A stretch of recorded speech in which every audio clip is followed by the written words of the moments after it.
¿por qué se le tantas palabrotas en tu libro? Y dos, ¿qué te inspiró a hacer el libro? Ajá. Muy bien, buenas preguntas. La primera me ha dejado sorprendidísima. ¿Salen muchas palabrotas en mi libro? ¿Ah, sí? Hombre, quiero decir, yo no soy consciente de ello, pero si me lo decís me lo creo. Pero es que, claro, pensar, por ejemplo, imaginaros, este no es el caso, pero imaginaros que yo escribo una historia que pasa entre punks extremos, o entre skins, o entre gente de esta así muy bruta, y con muy poca educación. ¿Vosotros pensáis que un skin o un punk puede decir, jolines, me has roto la botella? Pues no, porque no se lo cree ni Dios.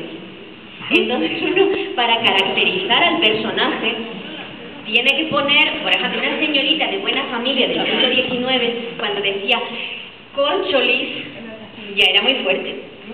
Caramba, era fortísimo. Pero ahora ninguno de vosotros decir corcholis ni caramba, ¿no? Entonces uno necesita ciertas palabras para crear el personaje. Y la idea del libro, a mí de toda la vida me ha gustado la ciencia ficción. Desde que tenía vuestra edad, yo leía muchísima ciencia ficción y muchísima fantasía, porque a mí la vida como era me parecía aburridísima. O sea, yo no sé si a vosotros os pasa, pero yo me acuerdo que cuando yo tenía 12, 13 años, me parecía que la vida era una sosera insoportable, que mi pueblo era aburridísimo, que los amigos que me rodeaban eran un peñazo.